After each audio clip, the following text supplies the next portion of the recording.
nação se entrega ao autoritarismo de forma voluntária? Existem métodos que conseguem convencer as massas?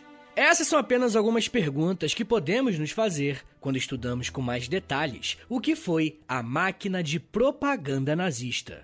E é muito comum, quando se fala sobre a ascensão do nazismo e na liderança do Hitler, pensarmos de que forma que ele chegou àquela posição de destaque. Estudar como a imagem dos líderes nazistas eram construídas é uma forma de entendermos que tipo de trabalho era a propaganda nazista. A ideia desse episódio é trazer para vocês o que foi a propaganda nazista, mas também falar um pouquinho sobre o que é propaganda. Mas rapaziada, sempre que eu vou falar sobre um assunto que envolva a Segunda Guerra Mundial e o nazismo, eu aviso pra vocês que esses são temas que atraem muito atenção, e isso pode ser problemático, pode ser. É claro que existe um lado positivo nisso tudo, né? Que é reconhecer a necessidade de que precisamos estudar muito sobre esse assunto, e que existem nuances que ainda precisam ser mais exploradas. Quando estudamos um fenômeno ao ponto de conhecermos as suas bases e as suas características, nós aumentamos as chances de impedir com que ele aconteça novamente. Mas eu preciso sempre alertar, rapaziada, que existe um grande fetiche em temas relacionados ao nazismo, e sem dúvida, a propaganda é um desses temas. Durante a pesquisa para esse episódio, foi possível perceber que existe uma grande quantidade de material que tenta fazer sensacionalismo com as táticas de publicidade usadas pelos nazistas. E quando não é esse sensacionalismo exagerado, é uma tentativa de comparação com elementos que existem nos dias de hoje, sempre comparando com o meio político. Quando tratamos de história, gente, algumas aproximações como essa precisam ser feitas com um pouco mais de cuidado, tá ligado? E é por isso que, para tratar de um tema tão sério quanto esse, eu vou me basear em autores e em fontes confiáveis, e você pode consultá-las aqui na descrição desse episódio. Por mais que o Hitler e os nazistas tenham sido os principais personagens da Segunda Guerra Mundial, não podemos começar o episódio falando sobre a propaganda nazista a partir da eclosão da guerra. O que nós acabamos esquecendo é que o Partido Nazista foi fundado por Anton Drexler em 1920. Drexler foi um dos fundadores do partido e um mentor para Adolf Hitler, que assumiu a liderança do partido em 1921. O principal objetivo do Partido Nazista é dar espaço a um setor da sociedade alemã que estava completamente insatisfeita com os rumos que o país estava levando após levarem a culpa pelas consequências da Primeira Guerra Mundial.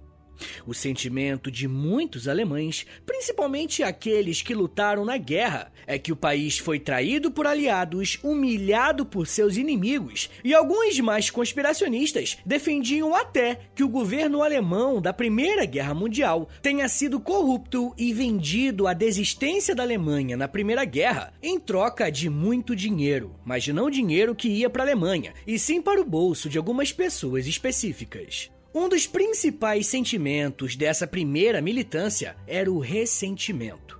Se olharmos para esse movimento em uma escala ainda maior, veremos que enquanto isso na Itália, Mussolini já está colhendo frutos do movimento fascista ao lado dos camisas negras. Os primeiros integrantes do Partido Nazista e da sua militância foram então ex-combatentes da Primeira Guerra, que encontraram nas propostas desse partido e na liderança de Adolf Hitler uma saída radical para a República de Weimar, que foi a república instaurada após a Primeira Guerra Mundial, pondo fim ao Império Alemão.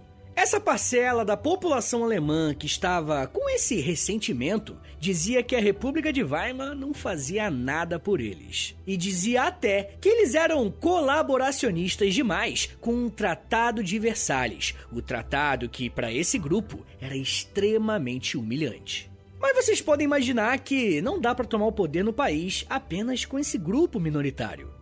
Eles até tentaram através de um golpe em 1923, com um putsch da cervejaria, mas ele acabou falhando e o Hitler foi enviado para a cadeia por conta dele. E vai ser nesse momento da cadeia que ele vai escrever aquele livro dele, Minha Luta.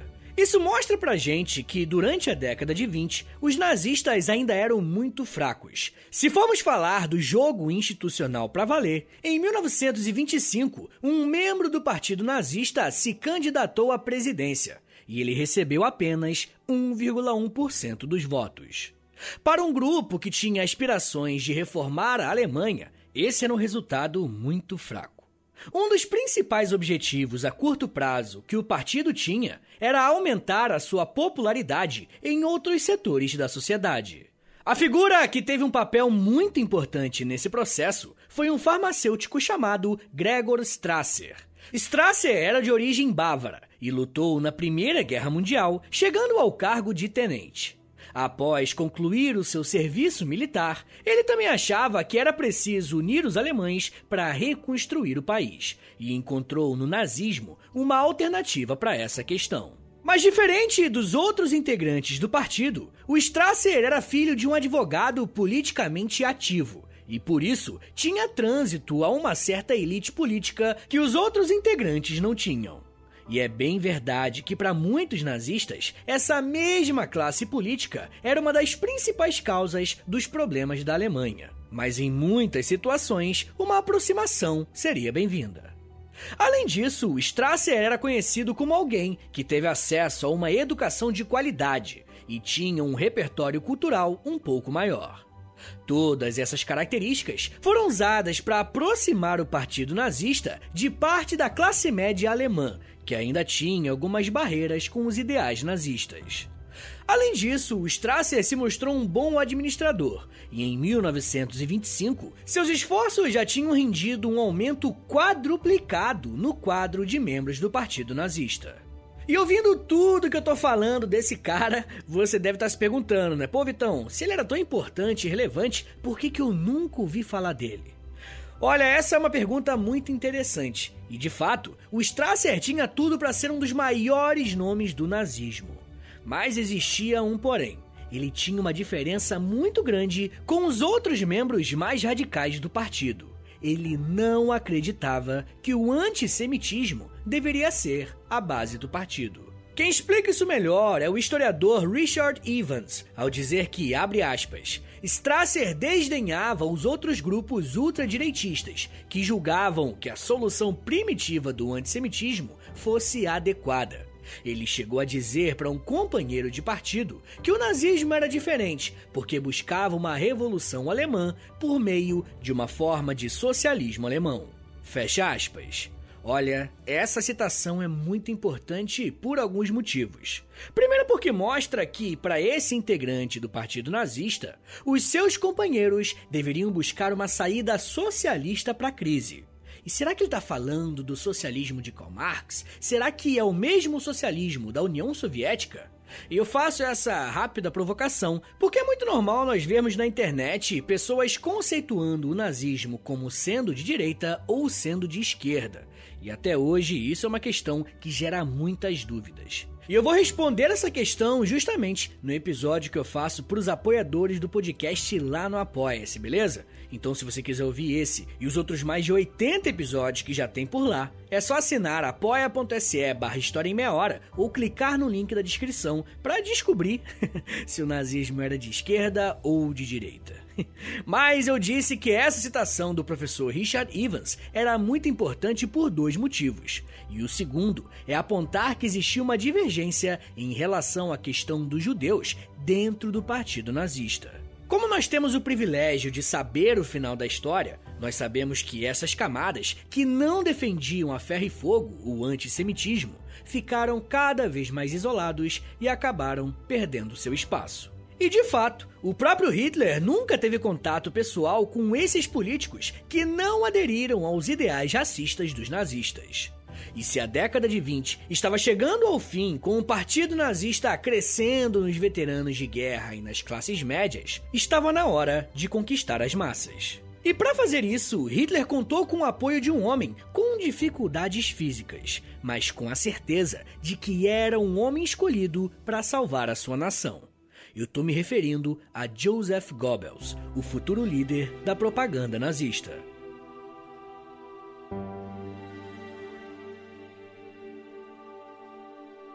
Uma das coisas que vamos perceber ao longo desse episódio é sobre como que o nazismo transita pelo contraditório. O mesmo pode ser dito da trajetória do Goebbels. Ele foi um jovem filho de um contador que teve a oportunidade de estudar no ensino superior. Ele estudou filosofia antiga, alemão e história na Universidade de Bonn, recebendo o doutorado em literatura romântica na Universidade de Heidelberg. E com todos esses títulos acadêmicos, Goebbels gostava que se referissem a ele como Dr. Goebbels. E por mais que esses diplomas realmente impressionem, o Goebbels não seguiu a carreira acadêmica. Como todo jovem universitário, ele estava muito mais disposto a curtir a vida na boemia e nos relacionamentos que ele tinha. Diferentemente dos seus companheiros que foram lutar na Primeira Guerra, Goebbels foi impedido de lutar por conta de uma má formação em seus membros inferiores.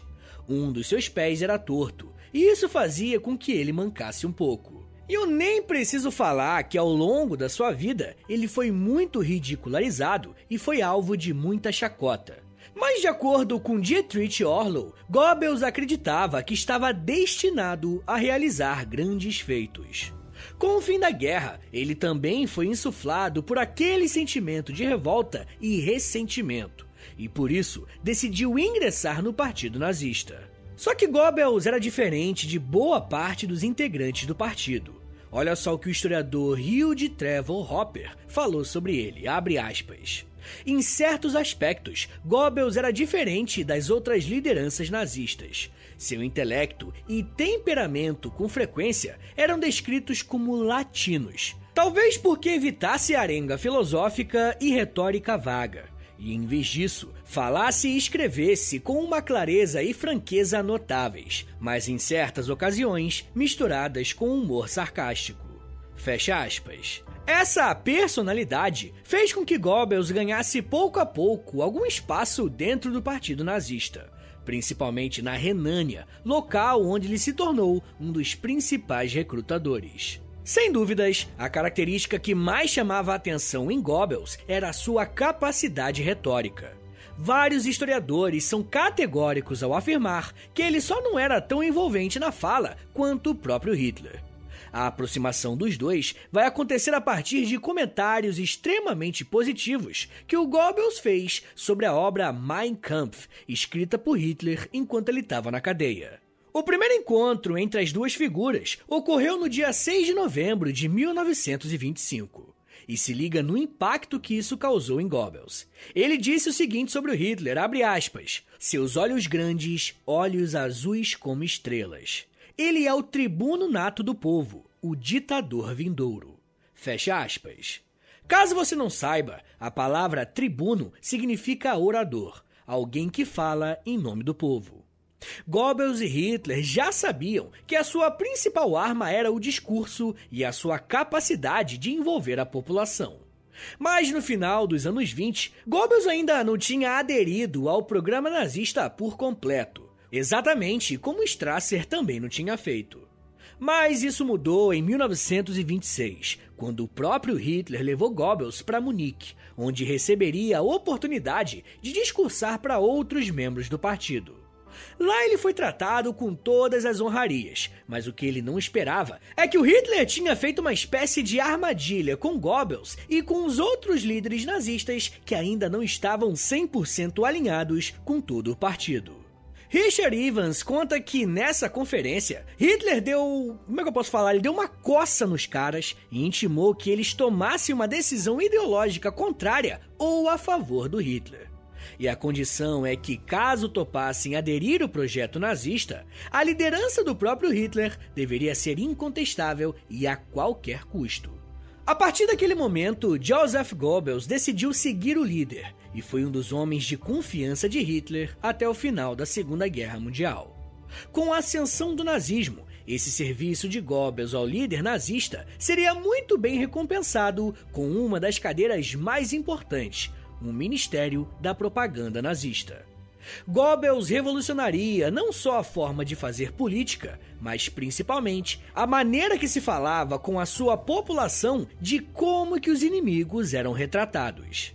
Mas para chegar a esse poder, o Partido Nazista precisou atropelar várias regras democráticas, até que o Hitler se tornou o chanceler do país em 1933. Se você quiser saber com mais detalhes como que o Hitler se tornou a principal liderança de toda a Alemanha, eu recomendo que você ouça um episódio chamado Nazismo, que está aqui no feed do podcast, onde eu explico a origem e a ascensão desse partido que abalou o mundo. Foi com o controle da Alemanha que eles fundaram o Ministério da Propaganda do Reich no dia 13 de março de 1933. E o primeiro e único ministro a ser escalado para essa cadeira foi Joseph Goebbels. Eu ainda quero falar mais sobre quais eram as atribuições do Goebbels à frente desse ministério e de que forma que ele foi usado como uma arma de guerra e como uma estratégia de convencimento para a população. Mas me dá um minutinho aí, tá, gente, que daqui a pouco a gente volta e eu falo um pouco mais sobre livros, cinema, passado, artes, discurso e inimigos. Segura aí, que é um minutinho só.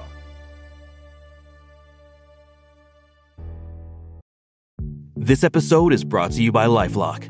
During tax season, your personal info travels to a lot of places. Between payroll, your tax consultant, and the IRS. If your W-2 gets exposed, that's just the ticket for identity thieves. That's why LifeLock monitors millions of data points every second. If your identity is stolen, they'll fix it guaranteed or your money back. Don't let identity thieves take you for a ride. Save up to 40% your first year. Visit LifeLock.com/podcast. Terms apply. Rapaziada, saiu a terceira temporada do podcast Mano a Mano. Com convidados como Angela Davis, Silvio Almeida e até Djavan, o Mano Brown traz pra gente a sua perspicácia de uma vivência única para conversar com grandes personalidades de diferentes áreas sobre temas extremamente relevantes. E se eu puder te sugerir um episódio, ouça-o com Silvio Almeida, que pra mim é uma aula necessária. Então é isso, ouça agora a terceira temporada do podcast Mano a Mano, totalmente gratuito e só no seu Spotify.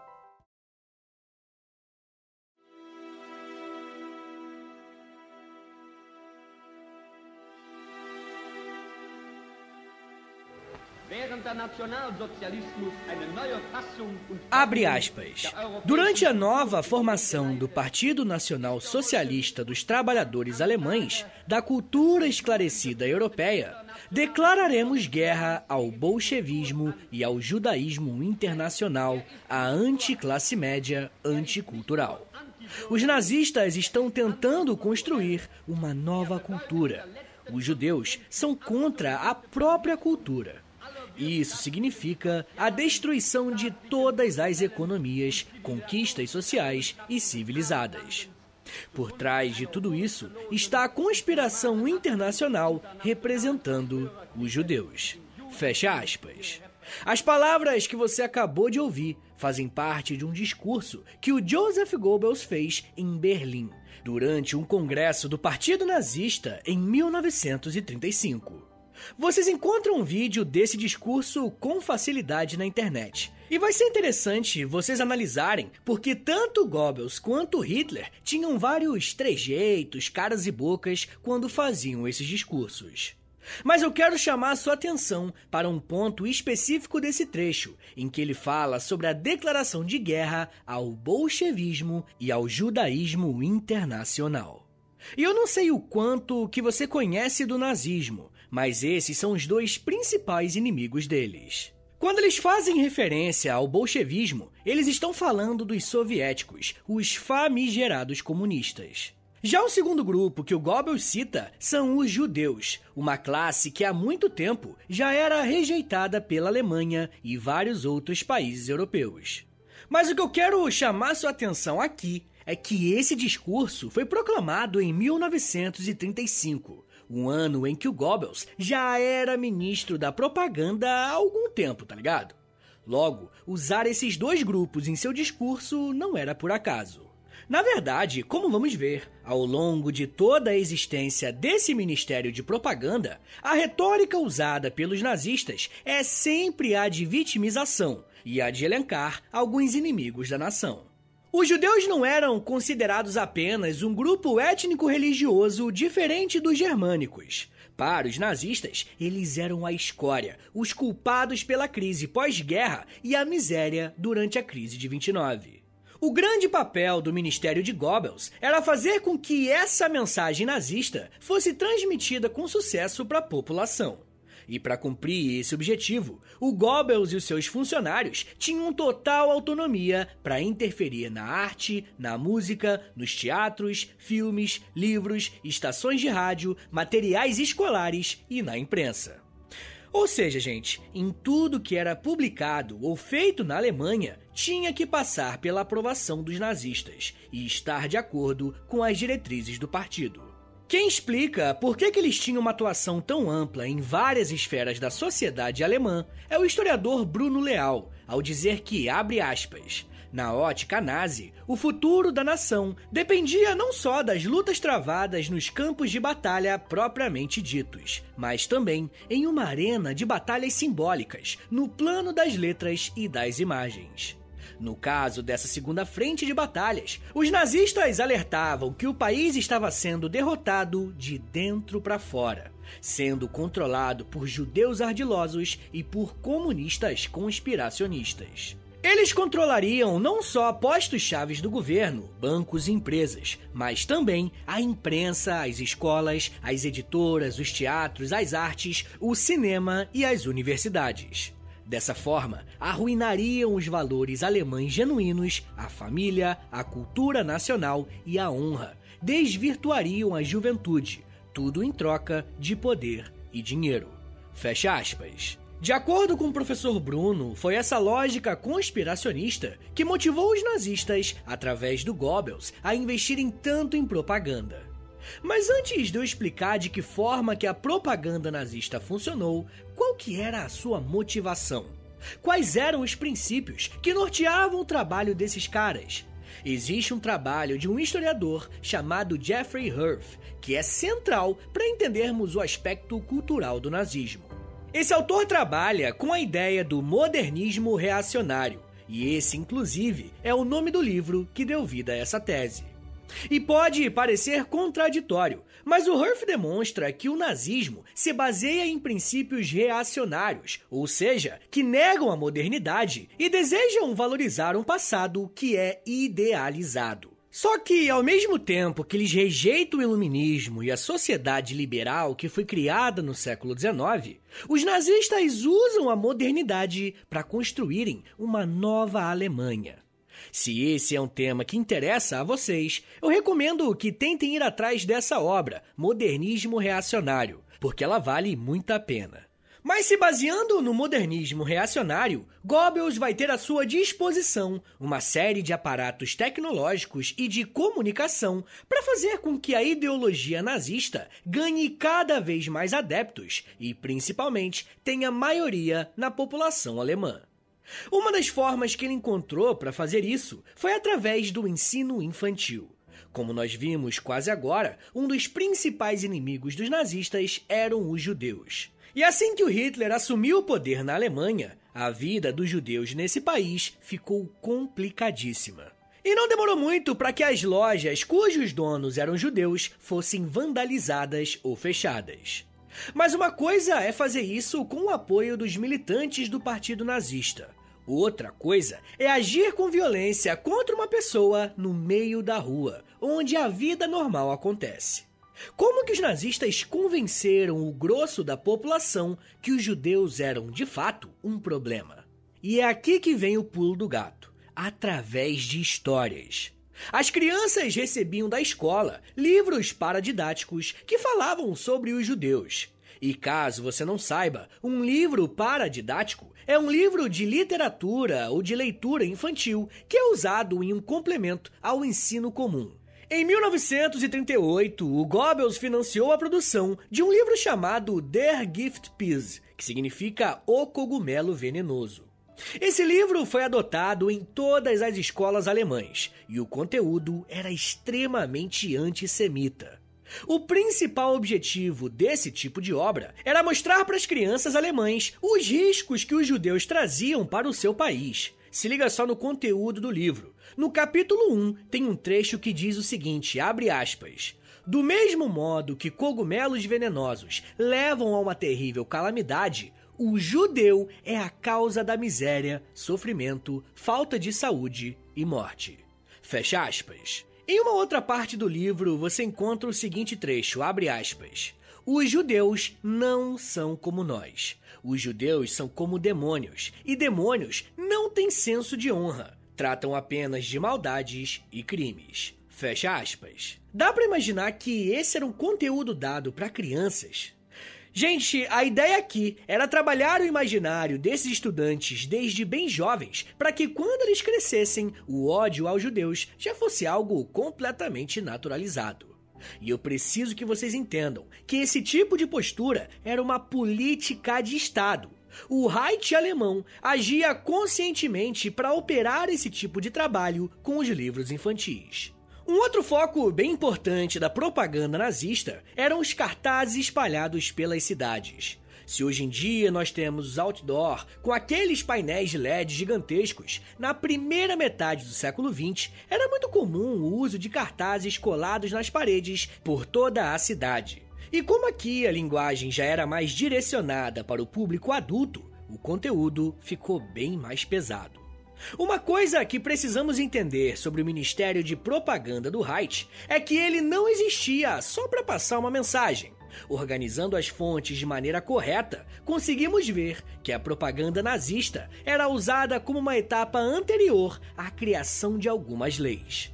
A propaganda era usada para dar uma maciada no imaginário dos alemães, para que em seguida eles não achassem muito estranho uma determinada lei ser aprovada no país.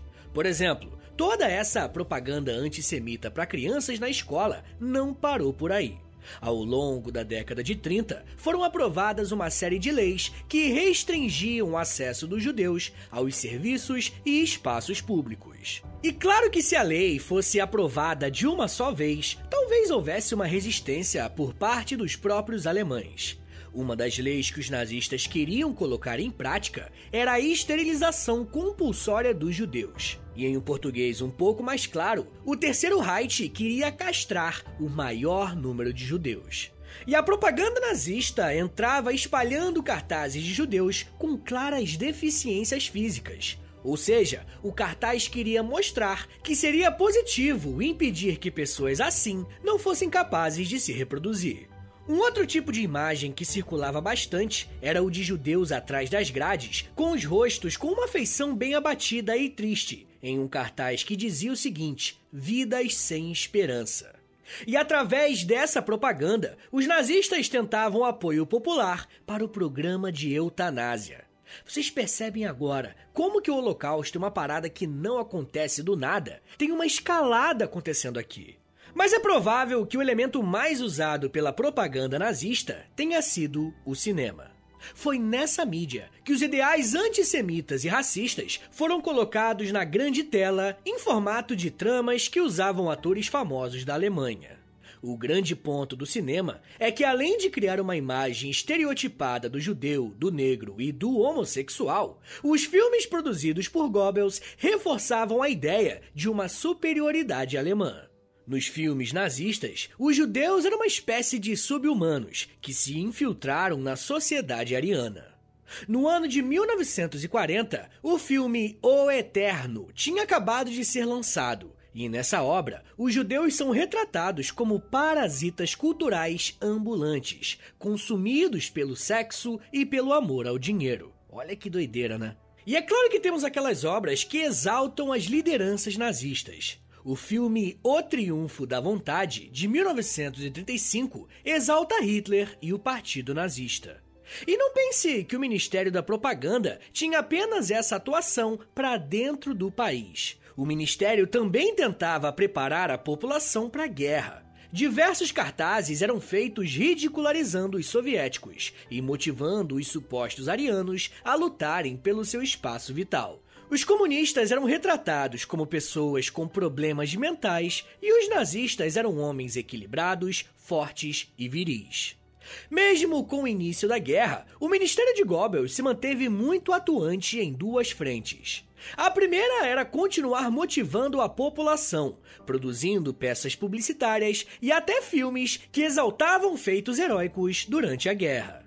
Um dos filmes mais famosos daquele diretor Quentin Tarantino é o Bastardos Inglórios. E nessa obra, ele aborda justamente essa questão dos nazistas usarem atores para simularem situações de guerra, para que a população veja o que está acontecendo em combate.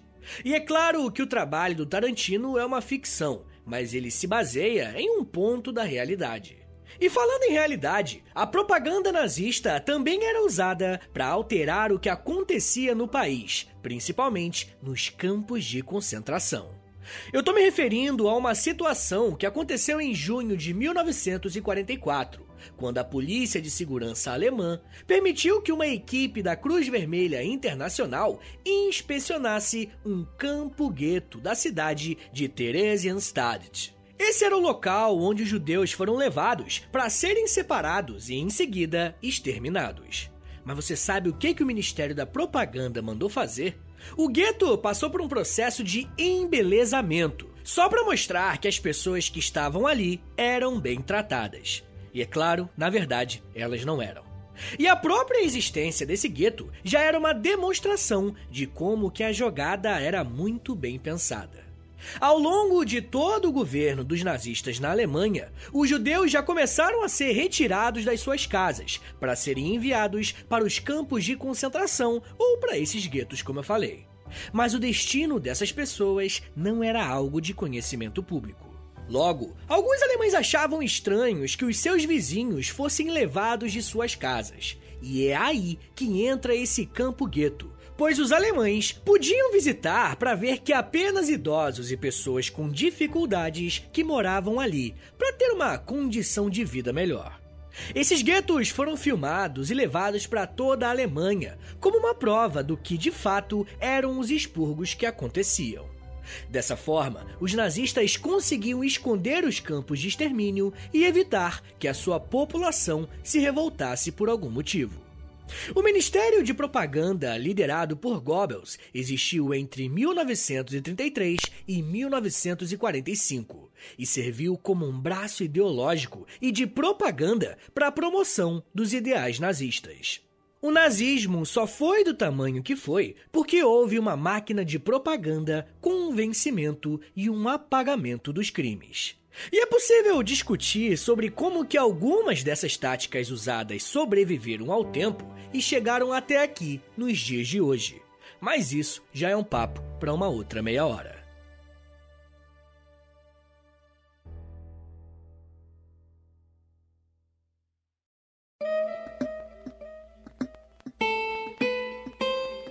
Senhores, muito obrigado por terem vindo até aqui. Meu nome é Vitor Soares, eu sou professor de História e você acabou de ouvir o História em Meia Hora. Eu gosto bastante desses temas, que acrescentam mais fatores sobre nazismo, sobre Segunda Guerra. Então, dá uma moralzinha aí. Se você quer ver mais episódios desse tipo, episódios que acrescentam, que aprofundam mais na discussão sobre o nazismo, então, por favor, compartilhe esse episódio, posta lá nos stories do Instagram, e aí me marca no @História em Meia Hora, ou você pode também postar no Twitter e me marca, por favor, no @H30podcast. Mas se você gosta do História em Meia Hora, se você quer ver esse podcast por muitos anos de pé ainda, a melhor forma de longe de ajudar o nosso trabalho é assinando o nosso Apoia-se, beleza? É apoia.se/História em Meia Hora, que lá tem mais de 80 episódios exclusivos para os apoiadores, lá tem Clube do Livro, tem conteúdo diário no Instagram, tem muita coisa. Entra lá que você vai ver que tem cada plano bonitinho e aí você assina o que você puder e quiser. Mas muita gente me pediu para fazer um Pix, então anota aí, o Pix do História em Meia Hora, e eu agradeço qualquer valor que você puder me enviar, é historiaemmeiahora@gmail.com, beleza? E também é o meu contato, então se você precisar falar comigo, também é pelo historiaemmeiahora@gmail.com.